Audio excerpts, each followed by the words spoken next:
Ce mercredi 4 janvier, Yvan Attal célèbre ses 58 ans. Depuis 1991, le réalisateur et comédien peut compter sur sa célèbre compagne pour tout affronter.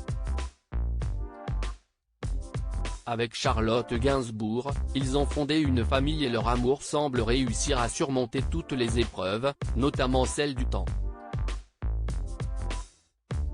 Avec la fille de Serge Gainsbourg, il est devenu papa de 3 enfants, Ben, 25 ans, Alice, 20 ans et Joe, 11 ans.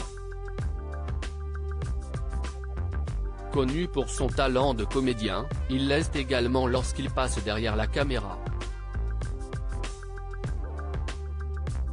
Grand cinéaste au charme presque mystérieux, le père de Ben Attal est quelqu'un d'assez discret lorsqu'il s'agit de s'épancher sur sa vie privée.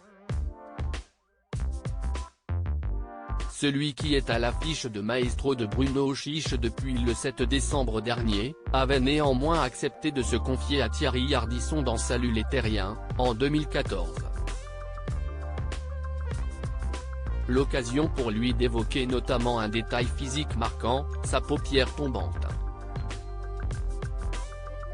Thierry Ardisson, connu pour avoir toujours été caché sans filtre dans l'ensemble de ses émissions, lui a demandé ce qui lui était arrivé.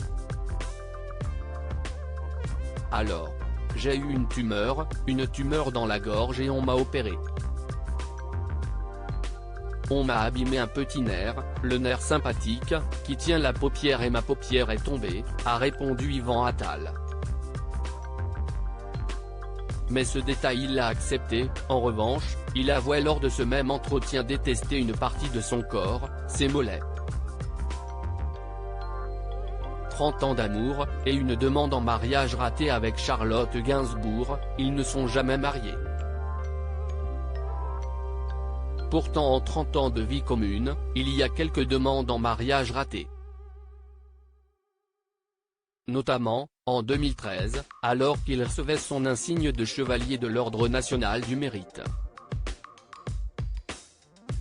Devant leur famille et les caméras de BFM Télévision, Yvan Attal avait profité de son petit discours pour faire une demande en mariage à sa compagne. On avait alors pu voir Charlotte Gainsbourg éclater de rire sans répondre.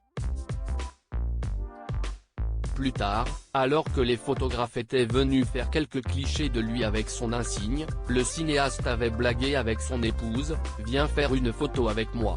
Tu es coincé », lui avait-il lancé dans la foule, en l'attrapant par le poignet.